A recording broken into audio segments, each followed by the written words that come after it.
கல்யாணத்தை பத்தி ஒவ்வொரு ராசிக்கும் எந்த பீரியட்ல கல்யாணம் ஆகும், ஏன் கல்யாணம் ஆகல, அதுக்கு தடையா இருக்கிற விஷயங்கள் என்னென்ன, அதுக்கு என்னென்ன பரிகாரம் பண்ணிக்கலாம், இப்படி ஒரு சொல்லலாமே அப்படின்ற ஒரு ஐடியா தான்.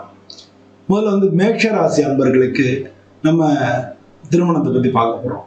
மேஷ ராசி அப்படின்றது உங்களுக்கு தெரிஞ்ச காலபுருஷ தத்துவத்துல முதல் வீடா இருக்கு. இந்த மேஷ ராசிக்கு கல்யாணம் சொல்லும் பொழுது 7வது வீடு அப்படின்னு அது முக்கியமா பார்க்கணும். 7வது வீட்டுக்கு அதிபதி சுக்கிரன். அதுக்கடுத்து சுகஸ்தானம் அப்படின்ற 4வது வீட்டுக்கு அதிபதி சந்திரன். இந்த மேஷராசிக்காரங்கள பல பேருக்கு காதல் திருமணம் நடக்கும். அதுல இந்த பரணி நட்சத்திரத்துக்கு காதல் திருமணம், ஏன்னா அவங்க சுக்கிரனுடைய நட்சத்திரம் இல்லையா, அவங்க 7வது வீட்டுக்கு அதிபதி சுக்கிரனா இருக்கிறதுனால பல பேருக்கு காதல் திருமணம் நடக்கும். அப்போ 5வது வீடு முக்கியம். 5வது வீட்டுக்கு அதிபதி சூரியன். அவர் இந்த ராசியில உச்சமாகிறார். ஸோ சூரியன் நல்லா இருந்தால்தான் அவங்க குடும்பத்தை, வீடை இதெல்லாம் நிர்வகிக்க முடியும். ஸோ அதனால 5வது வீடு முக்கியம். இதுக்கப்புறம் வேற எதெல்லாம் பார்க்கலாம் அப்படின்னா 9வது வீடு பாக்கியஸ்தானம்னு பேர். ஸோ 9வது வீடு முக்கியம். அதுக்கடுத்து 11வது வீடு லாபஸ்தானம், மன விருப்பங்களை நிறைவேற்றக்கூடிய ஸ்தானம், இதெல்லாம் 11வது வீடு. ஸோ இது மாதிரி அவங்களுக்கு எந்த விதமான கிரகங்கள், எந்த விதமான விஷயங்கள் இருக்கு அப்படின்னு பார்க்கணும். பொதுவாக அவங்களுக்கு சுக்கிரனும் சந்திரனும் நல்ல நிலைமையில இருக்கணும் ஒரு மேஷ ராசிக்காரங்களுக்கு. அப்படி நல்ல நிலைமையில இருந்தா சுக்கிர திசையிலையோ சுக்கிர அந்தரம், அதாவது சுக்கிர புத்தி வரும்போது, இந்த தசையா இருந்தாலும் சுக்கிர புத்தி வரும்போது, சந்திர தசை சுக்கிர புத்தி, இது அவங்களுக்கு நல்ல திருமணத்துக்கு உகந்த ஒரு காலமா இருக்கும். சந்திர திசையில சுக்கிர புத்தி வரும்போது திருமணத்துக்கு நல்ல காலம் கிடைக்கும். இப்ப அப்படி இல்லை, ஏன்னா ஒரு சில பேர் இப்போ சுக்கிர திசையில பிறக்கிறாங்க, இப்போ பரணி நட்சத்திரம், அப்போ அவங்களுக்கு எந்த திசையில நம்ம கல்யாணம் நடக்கும் அப்படின்னு நம்ம பார்க்கணும். அப்போ இவங்களுடைய ராசிக்கு அதிபதி செவ்வாய் திசையில நடக்கும். செவ்வாய் திசையில திருமணம் நடக்கிறதுக்கு வாய்ப்புகள் அதிகமா இருக்கு. அதுல சுக்கிர புத்தி வரணும். அப்படி இல்லை அப்படின்னா கோச்சாரத்துல குரு பயிற்சிலாம் சொல்றோம் இல்லையா, அந்த கோச்சார குரு பார்க்கணும், பார்வை ஏற்படும். ஸோ இந்த மாதிரி மேஷ ராசிக்காரங்களுக்கு இந்த மாதிரி அப்படி ஃபுல் செட்டா பார்க்கணும். அதே மாதிரி ராகுகேது திருமணத்துல தடை ஏற்படுத்தக்கூடிய அதே ராகுகேது திடீர் திருமணங்களை, காதல் திருமணங்கள், வேற மதங்களை திருமணம் பண்ணிக்கிறாங்க, திடீர் திருமணங்களையும் ஏற்படுத்திடும். திடீர்னு டக்குன்னு கல்யாணம் ஆகிடும்.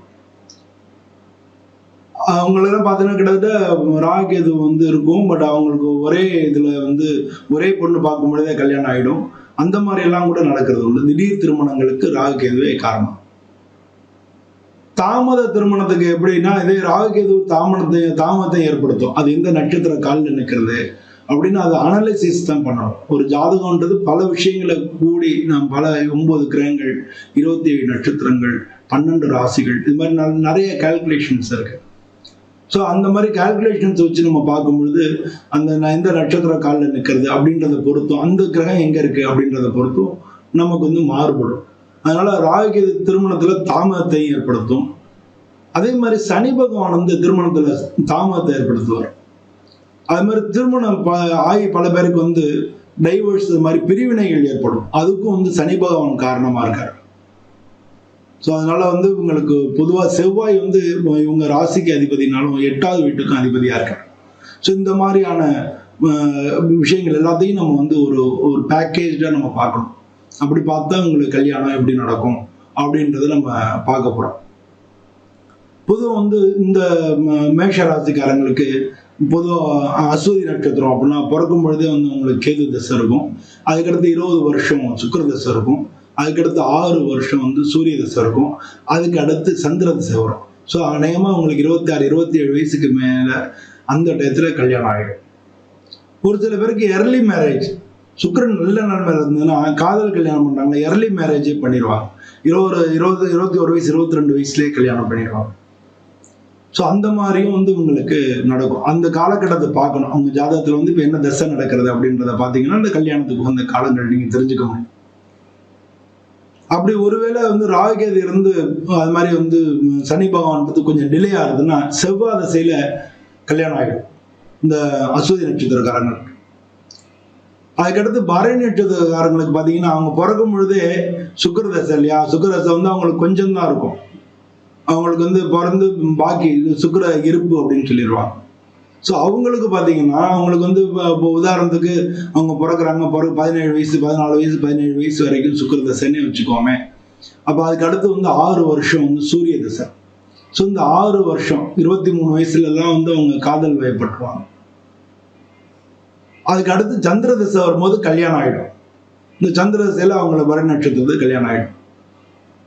இதுக்கு அடுத்து இருக்கக்கூடியது கிருத்திகை நட்சத்திரம். அவங்களுக்கு பிறக்கும் பொழுது சூரிய தசை. ஸோ சூரிய தசை 6 வருஷம்ன்றனால அவங்களுக்கு 3 வருஷம் 4 வருஷம் மிச்சம் இருக்கு அப்படின்னு வச்சுங்களேன். அதுக்கடுத்து வந்து அவங்களுக்கு பார்த்தீங்கன்னா சந்திர தசை 10 வருஷம், செவ்வாய் தசை 7 வருஷம். ஸோ இது ஒரு 17 வருஷம், இப்போ 20 தான் ஆகும். ஸோ அதனால அவங்களுக்கு வந்து கல்யாணத்தில் கிருத்திகை நட்சத்திரங்களுக்கு கொஞ்சம் டிலே ஆகி ராகு தசை குரு புத்தியில அவங்க கல்யாணம் ஆகிறதுக்கான வாய்ப்புகள் அதிகமாக இருக்கு. ஏன்னா ராகு தசை நடக்கும்போது குரு பாக்கியஸ்தானம் சொன்னேன் இல்லையா, 9வது வீட்டுக்கு அதிபதி. ஸோ அப்படி இருக்கும்போது குரு புத்தியிலையோ ராகு தசை குரு புத்தியிலையோ ராகு தசை சனி புத்தியில வந்து பிரச்சனைகள் ஆக வாய்ப்பு இருக்கு. ஆனால் ராகு தசை குரு புத்தியில வந்து அவங்களுக்கு கல்யாணம் ஆகிடும்.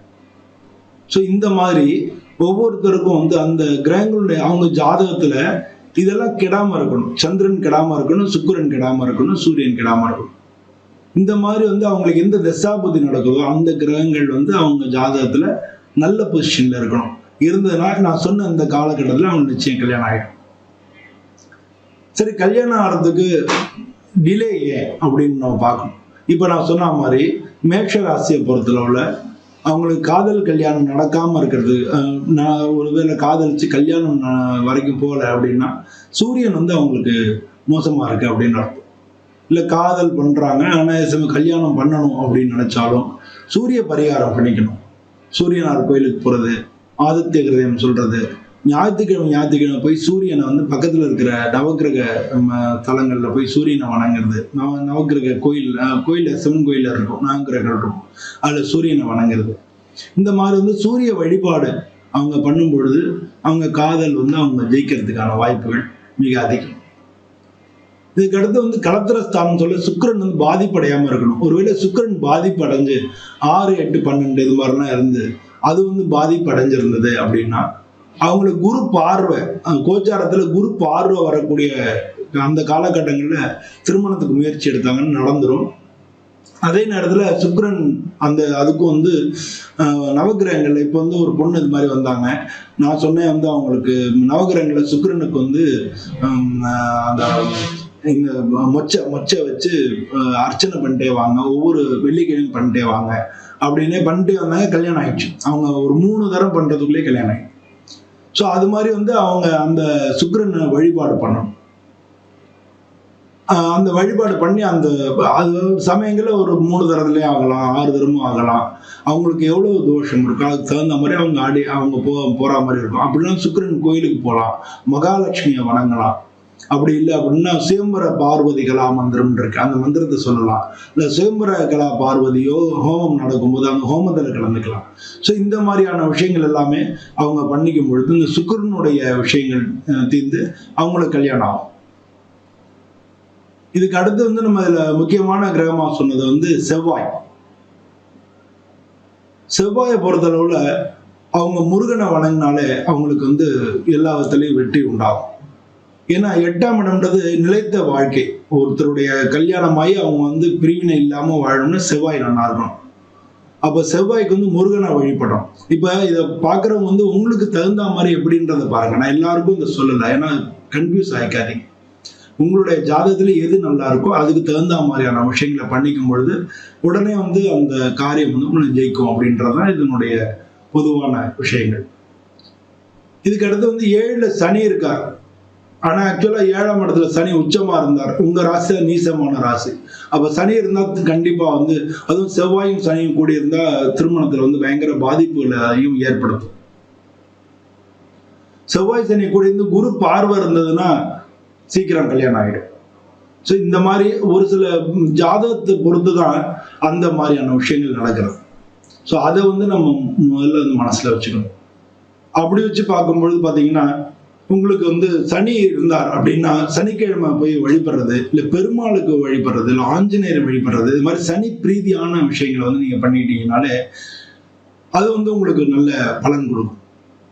நிறைய பேருக்கு வந்து ராகு கேது அப்படின்றத பிரச்சனையாவே இருக்கும். ராகு இருக்காரு கேது இருக்காரு அப்படின்றது பிரச்சனையா இருக்கும்.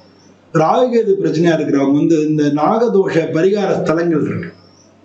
மன்னார்வெட்ட பாமணி அப்படின்னு இருக்கு, திருநாகேஸ்வரம், ராகு சேர்ந்த மாதிரி உள்ள இடங்களுக்கு போகும்.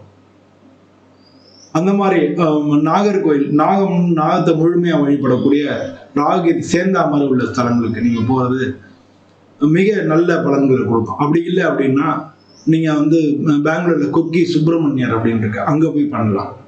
அதுக்கு வந்து இந்த சர்ப்ப சுத்தம் அப்படின்னு இருக்கு, சர்ப்ப சுத்த பரிகாரங்கள் பண்ணலாம். அது மாதிரி பண்ணும் பொழுது உங்களுக்கு திருமணங்கள், ராகு தோஷங்கள் உடனே நிறைவேற்றி, அது வந்து எப்படின்னா ஒரு கருங்கல்ல வந்து அதுவும் வந்து 1/7 வந்து ராகு வந்து காலசர்ப்ப தோஷமாகவும் மாறிடும். கலத்திர தோஷம் மட்டும் இல்லை, காலசர்ப்ப தோஷமா மாறும் போது அதான் சொல்றேன், அந்த இருக்கிற நட்சத்திரத்தை வச்சு திடீர் திருமணங்களும் நடக்கும். வேற மதத்துல வேற கேஸ்ட்ல கல்யாணம் பண்றது அது மாதிரி நடக்கும்.